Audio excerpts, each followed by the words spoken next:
자, 대단원 생명과 윤리, 5단원 사랑과 성윤리, 소단원입니다. 진행해 보도록 하겠습니다. 자, 5단원 너무 쉬운 단원이기 때문에 여러분들 여기서 절대 틀리면 안 됩니다. 자, 사랑의 의미 한번 보겠습니다. 사랑의 의미에 대해서 구체적으로 이야기한 사람은 에리히 프롬이라는 사람입니다.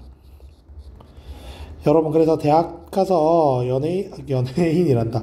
남자들이랑 연애를 하다가 정말 상처를 많이 받고 내가 정말 최악의 연애를 한 다음에 그제서야 읽게 되는 책입니다. 에리 프롬의 사랑의 기술 또는 소유냐 존재냐를 이야기합니다. 자, 소유냐 존재냐라는 책에서는 이제 뭘 강조하냐면 내가 상대방을 소유하려고 하면 안 되고 있는 그대로 존중하려고 해야 된다는 게 이 책의 핵심인데요. 소유하려고 하면 안 되고 있는 그대로 존재를 존중해야 되는데, 여러분 사람을 연애를 통해 바꾸어 쓸 수 있다고 믿는 사람들 있죠. 그 사람들은 상대방을 존중하지 않는 거예요. 이게 무슨 말이냐면 봐봐, 내가 저 사람을 바꿀 수 있다는 건 저 사람 온전히 그대로를 존중하지 않는다는 거잖아. 여러분, 내가 이 말이 언제쯤 이해가 될지 모르겠는데 그럼 여러분 연애가 계속 망합니다. 봐봐, 제 나이쯤 되잖아요. 제 나이쯤 된다고 모두가 다 되는 건 아니에요. 끊임없이 연애 과정에서 성찰한 사람들은 저 사람과 내가 맞추어 갈 수 있을까를 고민한 다음에 되고 안 되고만 판단해요. 저 사람이 내가 원하는 대로 바뀌면 할 수 있겠지. 여러분, 제가 어렸을 때 그 생각 안 해봤을 것 같아요. 저 사람이 요것만 바꿔주면 내가 같이 갈 수 있을 텐데, 이런 생각 엄청 많이 해요. 그런 일 절대 안 일어납니다, 여러분. 그러니까 내가 저 사람을 같이 그냥 아무것도 안 바뀌더라도 내가 저 사람과 만날 수 있을까? 거기에 대해서 고민을 해야 돼. 내가 저 사람을 바꾸려고 하고 바꿔 쓸 수 있다고 믿는 건 저 사람을 소유하려고 하는 거고요. 집착하려고 하는 거고, 여러분 그 과정 속에 가불관계가 역전돼 버려요. 무조건 연애가 망합니다. 여러분, 상대방을 소유하고 집착하면요, 여러분들이 무조건 을이 되고요, 마지막에 비참하게 연애가 끝나요. 저는 지금도 제 와이프에게 너 좀 바뀌어줄 수 있어? 이런 말 한 번도 해본 적 없어요. 그냥 제가 뭘 하면, 쟤는 그냥 저런 애구나.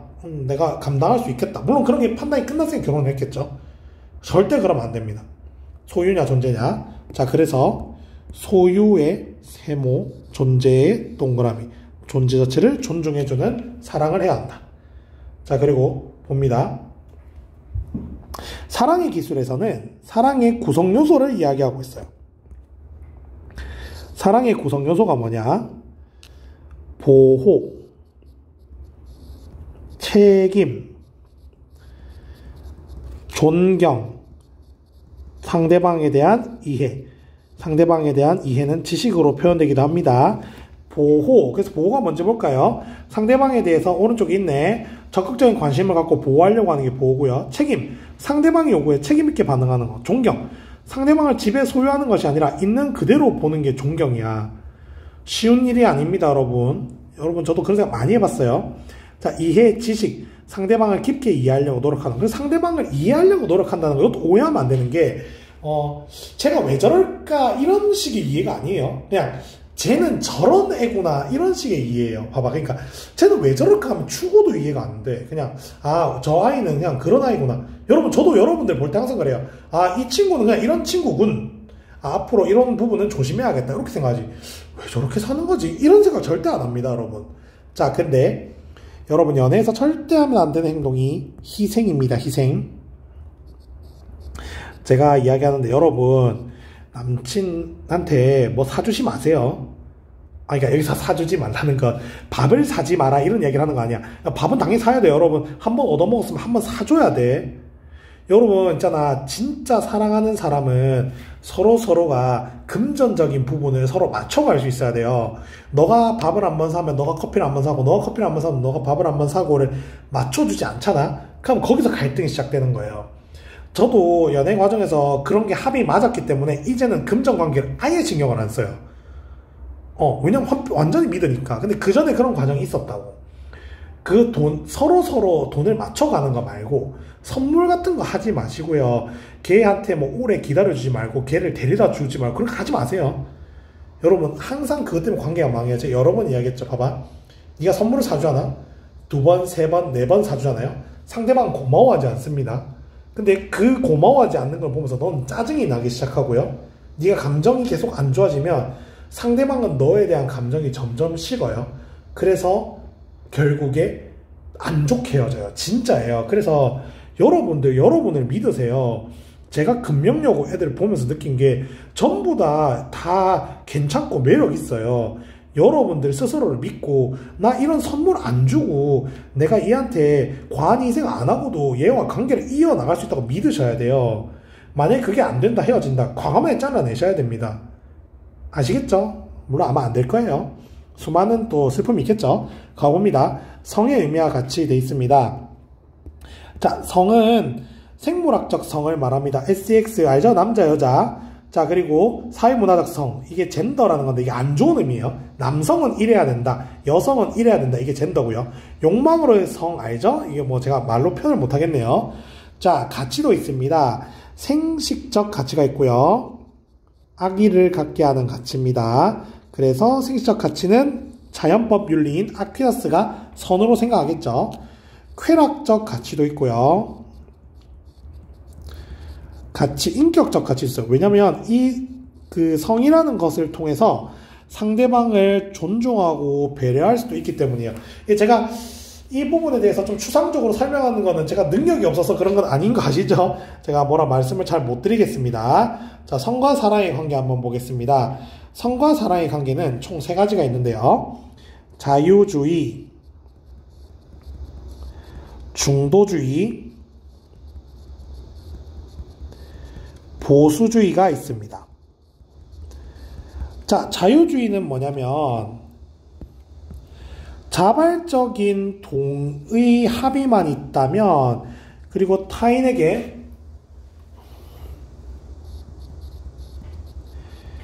피해만 안 준다면 그냥 쾌락을 추구하는 목적으로도 가능하다라고 이야기하는 거고요. 아, 진짜 미안. 필기를 잘못했다. 아, 죄송해요. 진짜 나쁜 사람이다. 죄송해요. 보수주의, 종이 새로 받고 싶은 사람들은 오세요. 드릴게요. 보수주의는 결혼을 전제로. 여러분, 당연히 결혼은 사랑을 전제로 하는 거겠죠. 그리고 부부 관계에서만 가능하다고 보는 입장. 마지막으로 중도주의는 사랑이 전제가 됐을 때 관계가 가능하다고 보는 입장.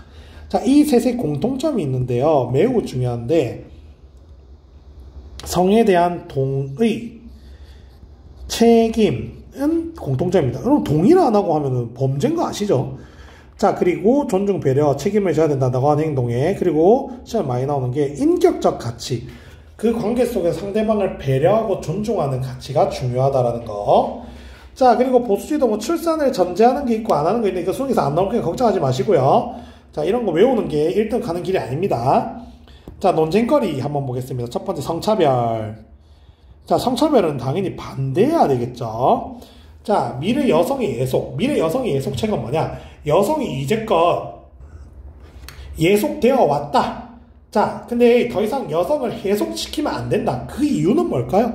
여성의 예속을 안 시키는 게 뭐에 도움이 될까요? 공리 증진에 도움이 되기 때문이겠죠. 이 사람 뼛속까지 공리주의자입니다. 그래서 옆에 거 한번 읽어보면, 남성은 순종이 여성의 본성이라고 가르쳤지만 본성을 알 수 없다. 남성과 여성의 차이는 사회환경적 요인으로 설명될 수 있다. 본성적인 게 아니라는 거예요. 남성의 여성의 법적 예속은 본질적으로 얻지 않고 인류 발전을 저해한다. 왜요? 공리를 증진 못 시키는 거. 왜 그래요? 여성 중에서도 잘하는 사람들이 있을 텐데 종속시키면 우리 공리가 줄어들 수 있겠죠. 여성을 태어난 것이 사회 지위를 결정하고 직업 진출을 방해하면 안 됩니다. 다른 사람 권리에 침해를 하지 않는 한 여성이든 남성이든 결정은 자기 알아서 해야 된다. 자, 보부아르 제2의 성 되어 있는데, 여러분 제가 여기 이 줄이 안 쳐져요. 태블릿 표식 이상해서. 자, 여성은 태어나는 것이 아니라 만들어지는 것이다. 줄 쳐볼까요? 저게 부정적인 의미야. 그러니까 여성은 태어나야 하고 SEX입니다. 만들어지면 안 된다는 걸 말하는 거야. 젠더. 그래서 봐. 여성다움이라는 젠더는 자연적인 게 아니라 사회문화적으로 규정된 나쁜 것이다. 그러니 여성은 태어나야만 하고 만들어지면 안 된다고 주장한 게 보부아르. 제2의 성은 여성을 말하는 거겠죠. 그 여성의 뭐 젠더를 말하는 겁니다. 젠더. 없어져야 될 거 넘어가겠습니다. 자, 베레얼리 한번 보겠습니다. 베레얼리가 이제 교육과정이 바뀌면서 중요도가 좀 떨어지긴 했는데 가끔은 이제 좀 출제가 되거든요. 그래서 요 단원 중에서 전 제일 잘 봐야 되는 것이라고 일단 생각이 듭니다. 자, 베레얼리 한번 보겠습니다. 베레얼리 길리건이 쓴 책 이름이 뭐냐면 다른 목소리로예요.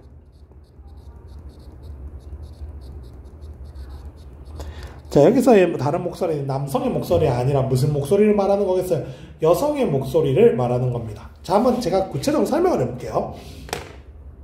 자, 이거 제가 한번 다시 이야기했었는데 제가 천천히 한번 들어봐. 콜버그라는 오른쪽 끝에 있는 남성적 윤리 위에 있는 사람이 있죠.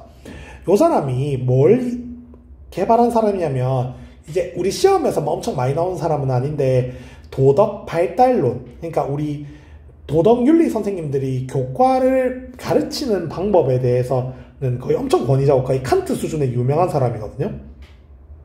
저는 이 사람이 연구를 했어. 뭘 연구했냐면 도덕 발달 단계라는 걸 연구했어요. 그러니까 도덕도 수학처럼 등급이 있지 않을까? 우리 수학도 뭐 1등부터 9등급 다 있잖아요. 근데 도덕적인 착한 능력도 1등급부터 6등급까지 등급으로 나눌 수 있지 않을까? 이런 생각을 한 사람이 콜버그란 말이야. 자, 근데 이 콜버그가 그래서 어떤 걸 가지고 등급을 매겼냐면 그 하인츠 딜레마라는 상황이 있어. 하인츠 딜레마가 뭐냐면 하인츠라는 사람이 자기 와이프가 죽을 병에 걸려가지고 어떠한 약을 구해야 그 와이프를 살릴 수가 있는데 약국에 가서 약을 달라고 했더니 내가 300만 원밖에 안 가지고 있는데 약값을 1000만 원을 부른 거야. 이때 나는 어떤 판단을 하고 판단의 근거가 무엇인지를 제시하는 그 모럴 저지먼트 인터뷰라고 하거든요. 도덕 판단의 인터뷰를 통해서 학생과 대화를 통해 얘가 몇 등급인지 알아내는 거야. 그게 뭐 예를 들면 이런 거임. 뭐 나는 약 훔치겠어요. 왜요? 나는 와이프와의 의리가 제일 중요하니까요. 이게 3단계예요. 제가 이런 식으로 나왔거든요. 근데 이제 뭐 4단계는 이런 거예요. 어쩔 수 없죠. 그래도 법을 지키는 게 중요하니까. 이런 게 4단계야. 뭐 이런 구체적으로 말하면 끝도 없습니다. 자, 근데 여기서 있잖아. 판단을 할 때 감정적인 판단을 할수록 등급이 낮아져요. 봐봐. 나는 와이프와 의리가 중요합니다. 이 3등급이잖아. 근데 봐봐. 4등급은 뭐야? 이성적으로 생각했을 때 그래도 법은 지켜야죠. 이성적인 판단이잖아. 이성적인 판단을 할수록 높은 단계가. 근데 콜버그가 요 개발을 한 다음에 미국 전역에 있는 중2 애들을 대상으로 모럴 저지먼트 인터뷰를 다 한단 말이야. 근데 웃긴 현상이 나와요. 남자애들이 4단계가 나오는데 여자애들이 다 3단계가 나오는 거예요. 그 인터뷰를 하는 걸 보면 막 그래요. 남자애들은 그래도 법은 지켜야죠. 뭐 이런 식으로 이야기를 해. 근데 여자애들은 막 이래. 근데 법을 지키면 저희 와이프가 죽는 거 아니에요? 막 이랬다가 근데 또 약사한테 너무 미안하잖아요. 막 갈팡질팡 정신을 못 차려요. 그래서 이런 결과물이 나왔어. 물론 콜버그가 이걸 의도한 건 아니었거든요. 근데 콜버그랑 길리건이라는 학자가 같이 연구를 했는데 콜버그는 남자고 길리건은 여자였어요. 근데 여자인 길리건이 봤을 때 뭔가 빡이 치는 거야. 야, 콜버그의 모럴 저지먼트 인터뷰가 뭐 좀 잘못된 거 아니야? 도덕성 발달 단계인 3수준 6단계 뭐가 좀 이상한 것 같다. 왜 여자가 남자보다 하등하게 나오는데 이거 뭔가 좀 이상한 것 같다 하면서 길리건이 3수준 2과독이라는 새로운 발달 단계를 개발해요. 그렇게 하면서 길리건이 콜버그를 보고 너의 윤리는 너무 정의만 따지는 정의 윤리고 상당히 남성적인 윤리야 라고 길리건이 정의한 거야. 콜버그가 정의한 게 아니고. 그래서 길리건은 뭐라고 하냐면 나는 그 상황 속에서 이성을 통한 정의만 중요한 게 아니고 사람의 관계에 대한 감정적인 배려도 중요하다 해서 배려윤리라는 것을 만들었어요. 그래서 여기서는 당연히 공감과 같은 감정도 발달 단계에 영향을 미치는 거야. 콜버그는 감정은 완전히 배제하고 이성적인 판단을 할수록 높은 단계에 가지만 배려윤리에 있어서는 감정적인 판단도 높은 등급을 받는데 하나의 요소가 되는 거예요. 자기를 여성적 윤리라고 합니다. 페미니즘 윤리예요. 근데 나는 이 3수전 이 과도기에 길리건의 이론을 보면서 좀 소름 돋은 적이 많아요. 실제로 이 5단계 속에서 위치에 있는 여자애들이 좀 많이 있다라는 걸 진짜 많이 느꼈어. 그러니까 여성이 만든 여성의 이론이라서 그런지 모르겠는데 여기에 보면 이제 이 수준에 뭐가 나오냐면 자기 희생형 여자가 나오거든요. 그러니까 뭐 쓰레기 같은 남자애들한테 희생하는 나의 모습에 대해서 선이라고 느끼는 그런 단계가 있단 말이야. 근데 내가 대학 다닐 때 그런 애들 엄청 많이 봤어요. 과방에서 막 선생님 선배 저 남친 진짜 인간 쓰레기예요 막 욕을 해. 근데 헤어지진 또 않아. 막 욕을 하면서 근데 왜 사겨? 이러면 그래도 제가 챙겨야죠. 저밖에 이런 사람 없어요. 이런 사람 정말 많이 봤어요. 여튼 여러분 이 맥락 이해되시죠? 자, 그래서 보겠습니다. 배려윤리의 등장 배경 1번부터 읽어볼게. 기존의 남성 중심적이고 정의 중심적 윤리를 보완하기 위해 등장했단 말이 중요한데 정의윤리를 무시하는 게 아니야. 정의윤리도 필요하고 배려윤리도 필요하다는 말을 하는 거예요. 자, 여기 볼게. 남성과 여성의 도덕적 지향이 동일하지 않아요. 여성은 좀 배려를 중심으로 하는 감정 중심, 남성은 정의 중심, 이성적 중심이라고 보고 있어. 그래서 남성은 권리와 의무, 정의 원리를 중요시한다. 이성적인 것을 중요시하지만 여성은 인간관계, 특히 배려를 중요시한다. 감정적인 측면도 고려. 여러분 그래서 그 여자들은 여자어라는 게 있잖아요. 직설적으로 말을 안 하잖아요. 뭐 그런 말 하시잖아요. 뭐 오빠는 그 옷이 좀 마음에 드나봐 이렇게 말하는 게 에이 노담 새끼야 그 옷을 왜 입는 거야 이런 뜻인데 그렇게 말 안 하죠. 왜냐면 여자들은 인간관계에 배려를 엄청 중요시한다고 남자들에 비해서. 물론 일반적인 거고 절대 보편적인 거 아닙니다. 요 사람들의 주장이에요. 자, 근데 이 길리건의 제자가 있어요. 나딩스라고 하는 사람인데 여러분 길리건과 나딩스를 구분하는 문제는 출제 안 되니까 그냥 뭉뚱그려 배려윤리라고 이해하시면 돼요. 맥락에 대한 고려 없이 특정 덕목을 주입하는 게 아니라 인간관계를 중요시한다. 읽어보시고요. 여성의 도덕적인 특징인 배려, 보살핌, 유대, 책임을 중요시한다. 자, 그리고 요게 중요한데 윤리적 배려는 자연적 배려의 경험을 바탕으로 한다. 자, 윤리적 배려는 뭐냐면 자, 학교에서 배우는 거야. 뭐 어른을 보면 인사를 하세요. 쓰러진 사람을 보면 도와주세요. 심장마비가 온 사람은 심폐소생술 하세요. 이런 게 윤리적 배려. 배워서 하는 배려거든. 그건 자연적 배려. 내가 어렸을 때 배려를 받아본, 자연스럽게 배려를 받아본 경험을 바탕으로 하는 거야. 뭐 예를 들면 이런 거야. 내가 어렸을 때 나도 모르게 이렇게 문을 열고 지나가는데 앞 사람이 내 문을 잡아줬어. 그런 배려를 통해 남이 지나갈 때는 문을 잡아줘야 되는구나 하는 배려를 학습하게 되는 거야. 자연적 배려는 내가 남들에게 자연적으로 받은 배려고 이 경험을 통해 배웠죠. 그럼 앞으로 윤리적 배려, 내가 다른 사람을 도와야겠다라는 배려가 생긴다. 요거 뭐 여기에 대해서 시험 문제 강하게 나오는 거 아니니까 제가 지금 줄친 부분 말하는 거예요. 윤리적 배려, 자연적 배려 이런 게 있구나 정도만 알면 돼요. 핵심은 뭐냐? 배려윤리와 정의윤리의 키워드를 잡는 게 핵심이야. 자, 보겠습니다. 배려윤리는 배려와 감정, 공감, 유대감 같이 있는 감정, 책임, 상대방의 행위에 대한 책임. 자, 근데 감정은 상황마다 같아야 달라요. 상황을 고려합니다. 상황, 맥락, 구체적인 맥락. 야, 이거 보니까 뭐가 생각나요? 덕윤리 생각 안 납니까? 그래서 예전 교육과정에선 배려윤리랑 덕윤리가 같이 출제가 엄청 많이 됐어요. 근데 저는 남은 두 해 동안 이상한 문제 나올 수 있다고 보거든. 그래서 혹시 모르니까 위에 적어 놓겠습니다. 무슨 윤리와의 공통점? 덕윤리와의 공통점. 자, 정의윤리 한번 보겠습니다. 정의, 공정, 이성, 추론, 보편성, 그리고 구체의 반대인 추상성 이런 게 중요하다. 자, 하지만 핵심 정의연례와 배려연리는 대립적인 것이 아니므로 무슨 관계? 상호 보완적인 관계가 중요하다. 자, 그리고 밑에 보겠습니다. 2번. 자, 첫 번째 성차별 마무리 됐고요. 2번. 성적 자기결정권. 여러분 이거 그냥 읽어보시면 됩니다. 성적 자기결정권. 내 스스로 성적인 행위를 할 수 있는 권리다. 자, 그래서 뭐 간섭하면 안 된다는 의견도 있고, 남용하면 안 된다. 자, 왜 남용했을 때 타인이 갖고 있는 성의 자기결정권 침해, 이게 범죄죠? 이해되시나요? 성적 자기결정권을 마음대로 하면 남들 동의를 안 받고 할 수도 있겠죠. 그러니까 타인이 갖는 성의 자기결정권을 침해한다. 여러분 이것도 체크해둘까? 생명을 훼손하는 일이 왜 생길까요? 남용하다 보면 원치 않는 임신이 될 수 있다라는 거고, 인공임신 중절을 통해서 원치 않는 생명을 희생할 수도 있다는 거예요. 자, 3번 보겠습니다. 성상품화.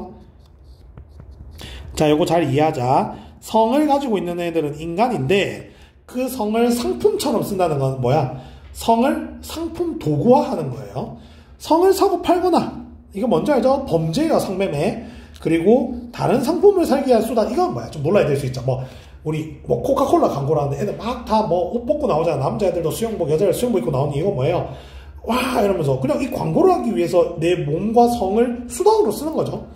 자, 찬반 논증이 있는데, 찬성은 야, 그거 내가 상품을 하든 말든 그건 나의 표현의 자유일 뿐이야. 자, 근데 반대하는 애들은 야, 성의 대상화. 대상이 뭐야? 여러분, 대상은 물건이죠. 성을 물건과 같이 수단으로 쓴다는 거야. 수단. 성의 인격적 가치를 훼손한다는 건 무슨 뜻이라고? 수단으로 쓰는 거다. 수단 만으로 쓰는 거다. 그 반대하는 사람 누구겠어요?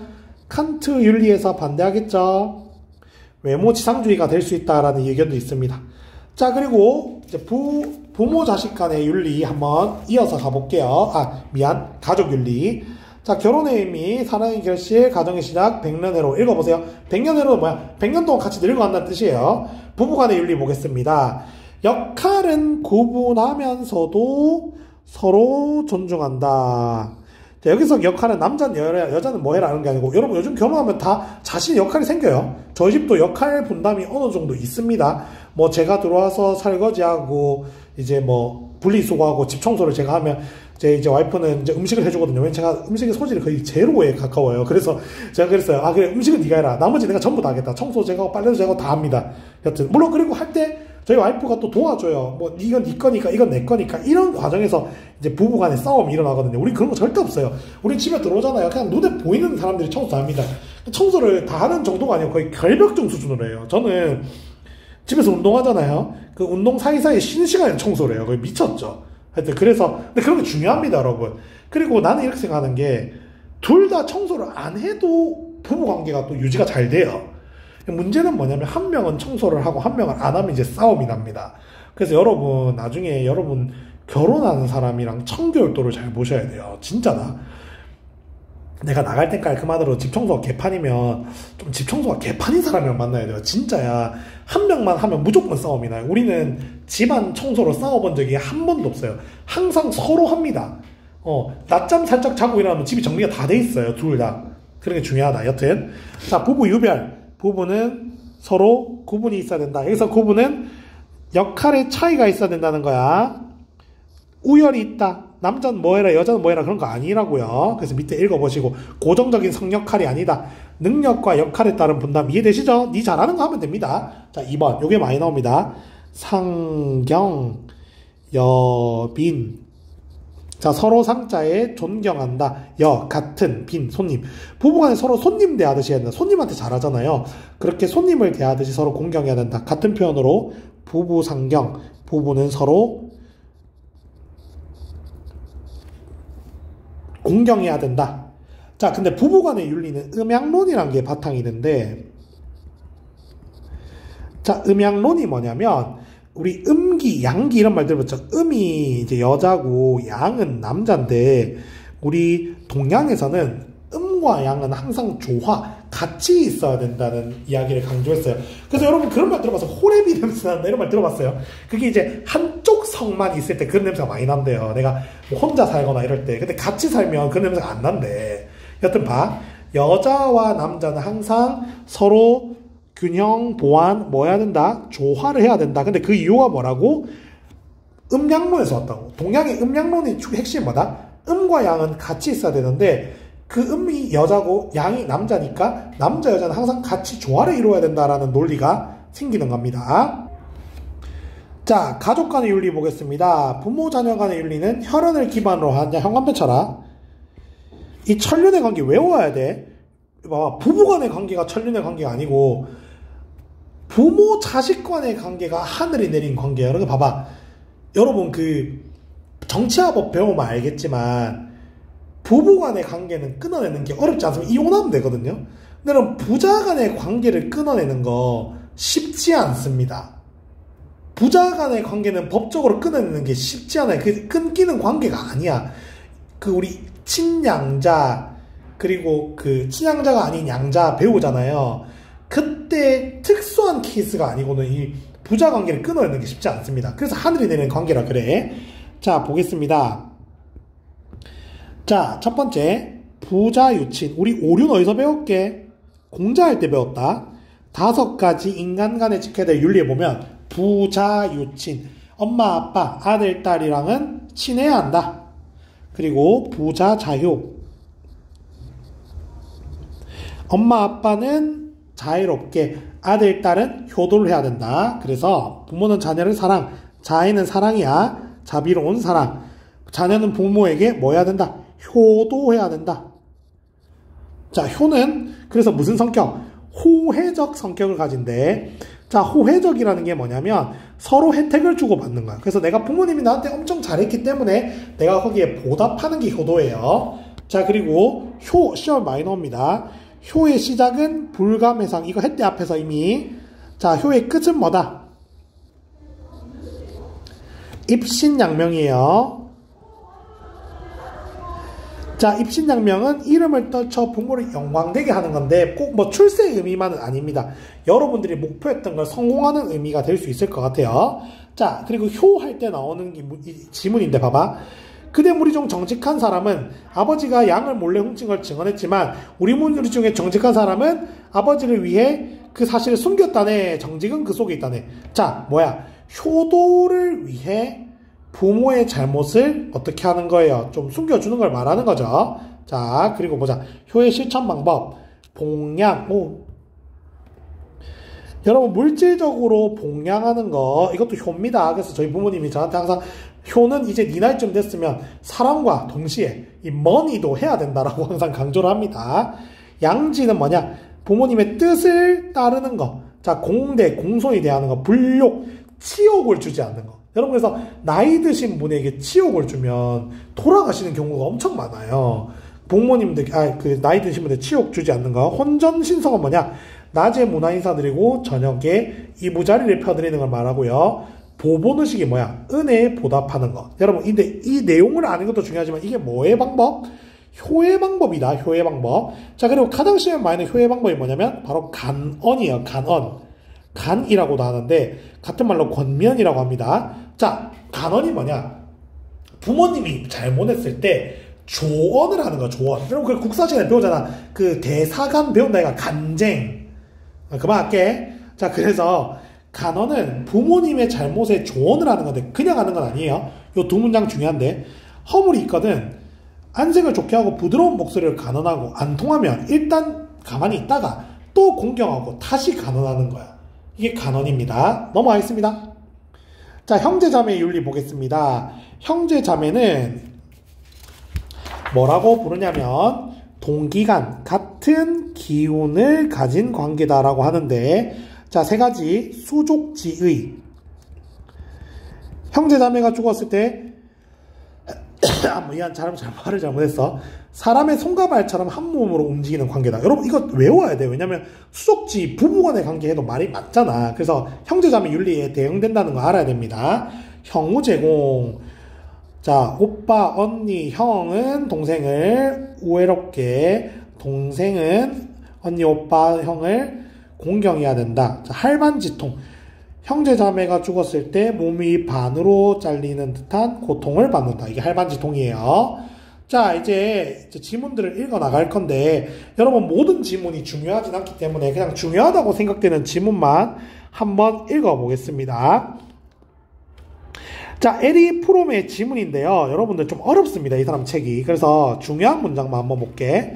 자, 성숙한 사랑은 자신의 통합성, 즉 개성을 유지한 상태에서의 힘이다. 자, 봐봐. 상대방을 소유하려고 하는 게 아니라 있는 그 자체로 존중한다는 건 서로의 개성을 유지해야 된다는 거야. 여러분들 상대방을 바꾸거나 변화시키는 게 연애라고 믿는 사람들은 그런 식으로 연애를 계속 해보세요. 한번.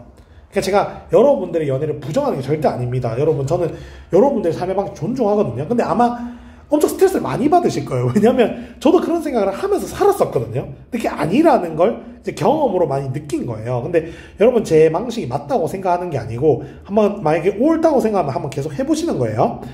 자, 그리고 또 읽어보겠습니다. 개성을 유지한 상태에서 통합해라. 그래서 봐봐. 두 존재가 하나로 되면서도 둘이 남아있다. 둘이 같이 살아가는데도 하나하나로 남아있어야 된다. 그럼 줄친 것만 일단 보세요.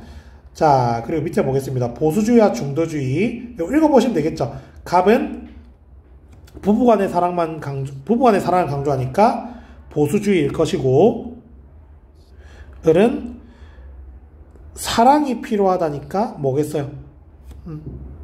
중도주의겠죠? 읽어보시면 되고요. 자, 여러분 자료 플러스 세 번째는 굳이 보지 않겠습니다. 그냥 상경여빈의 자세가 필요하다 정도 체크해 두시고요.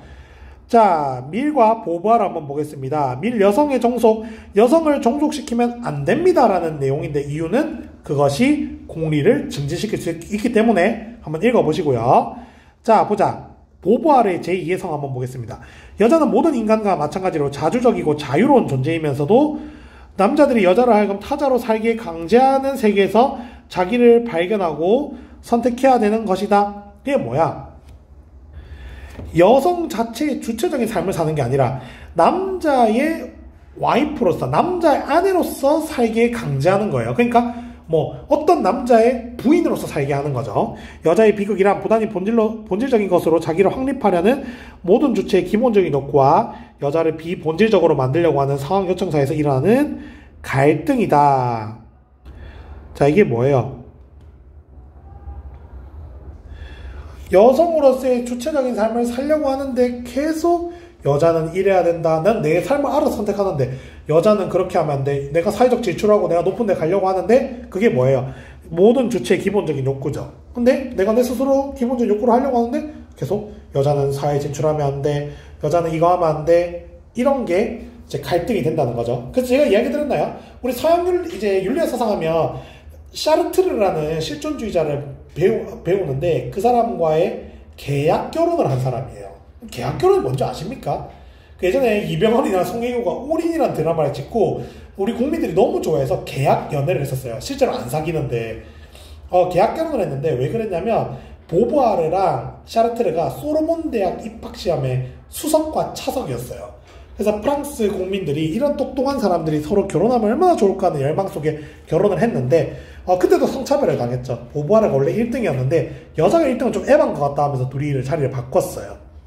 여튼 넘어가겠습니다. 자, 자료와 친해지기 에리히 프롬입니다. 자, 에리히 프롬은 나중에 이 뒤에 기출 문제가 있는데 이 기출 지문을 여러 번 읽으시기를 추천드립니다. 자, 그래서 여기서 보면 여러분 이 지문은 읽지 마세요. 너무 어려운 지문이라서 에리히 프롬 사랑에 대한 입장은 넘기겠습니다. 자, 그리고 성에 대한 칸트 입장 되어 있는데 칸트는 자, 요 지문도 너무 어렵거든요. 그래서 우리가 지금 읽진 않겠습니다. 그러니까 여러분 내가 읽지 말자는 건 언젠가 읽을 거예요. 왜냐면 이 책을 계속 볼 거거든요. 일단 미루겠습니다. 성에 대한 칸트 입장에서 혼인만을 성적인 관계로 정당하다고 봤으니까 이 사람은 보수주의 입장이겠죠. 그 정도만 알고 계시면 되고 여러분 요 두 문장 에리 프롬 지문을 엄청 여러 번 읽으셔야 돼요. 그래서 한번 같이 보겠습니다. 사랑은 자유의 수사이지 지배의 수사는 아닙니다. 사랑이 지배의 관계로 타락하지 않게 해서 존경이 필요합니다. 여러분 남친한테 이 사람 입장이야. 바꾸어줘, 바뀌어줘, 변화해줄래? 이거 다 지배하려고 하는 거예요. 존중하는 거 아닙니다. 존경은 상대방에 대한 두려움이나 외경이 아닙니다. 원적으로 존경은 어떤 사람이 있는 그대로, 진짜 있는 그대로 존중하는 거야. 그럼 있는 그대로 난 남친이 존중이 안 되는데요? 그럼 헤어지라고. 그게 맞습니다, 여러분. 그의 독특한 개성을 아는 능력이라고 합니다. 사랑하는 사람들은 사랑할 때 상대방 자신에게 이바지할 걸 기대하지만 그것은 사람을 존경하는 게 아닙니다. 이게 뭐예요? 희생하는 거죠. 희생해야 하지 말래요. 하면 안 된다. 상대방 일체감을 느낀다면 있는 그대로 혹은 그녀와 일체가 되려는 것이어야 된다. 그러니까 상대방과 하나가 된다는 건 바꾸어서 하나 되는 게 아니고 있는 그대로. 사랑하는 사람에 대한 존경은 자유를 바탕으로 성립될 수 있다. 그 사람을 자유롭게 살 수 있게 해주는 게 존경하는 거다. 그러니까 간섭하지 말라고. 여러분 그 있잖아. 네 남자친구가 나중에 연애 가서 빌런짓 많이 할 거거든요. 막 네가 원하지 않는 술자리 가고 여자들 있는데 술자리 가겠다 난리 치잖아요. 그냥 내버려 두세요. 바꾸지 말고 헤어지면 되는 거예요. 근데 그걸 붙잡고 계속 바뀌어줄래? 막 용서받고 다음부터 안 할게. 여러분 제가 한 번 이야기했죠. 예전에 저도 어렸을 때 막 헤어지고 다시 붙잡고 싶어서 이거 바뀔게 뭐 할게 이랬는데 다음날 내가 무슨 카톡을 적었는지 기억도 안 났어요. 아무 쓸모없는 짓입니다. 하여튼 보겠습니다. 지난 편지에 요즘 만난 이성 친구를 진정으로 사랑하는 대상 되게도 여기는지 물었지. 내 생각은 이러하다네. 자네는 사랑이 영혼의 이미지 활동이라는 사실을 잘 모르는 것 같거군. 사랑은 상대의 성장과 행복에 대한 갈망이고 존경, 보호, 책임, 이해. 이건 뭐예요? 사랑의 구성요소를 했죠. 사랑은 능동적인 활동이다. 능동적인 활동이래. 상대방의 성장에 대한 갈망이다. 인간의 고립을 극복하게 되면서도 각자의 특성을 유지할 수 있는 힘이라네. 각자의 특성 유지해야 된대. 왜 능동적인 거야? 보호, 존경, 책임, 이해를 하려고 해야 되는 능동적인 거라는 거야. 가만히 있으면 안 돼. 단지 대상을 찾기만 해서 완전히 사랑이 되는 것이 아니라네. 그것을 그림을 그리는 방법을 배우지 않고 좋은 대상을 그리고 그려지지 않는 거랑 같네. 세상에 노력 없이 얻는 건 없다네. 여러분 진짜 이게 명언인 게 뭐냐면 여러분 지금 와닿을지 모르겠지만 지금은 외모가 엄청 중요해요. 지금 저도 외모 중요합니다. 근데요, 그것보다 더 중요한 게 뭐냐면 내가 어떤 사람인지를 알아야 돼요. 그러니까 저 사람이 나랑 맞을 수 있을까를 알려면 내가 어떤 놈인지를 알아야 돼요. 근데 여러분 저는요 엄청 예민하거든요. 엄청 예민한데 제 와이프도 엄청 예민해요.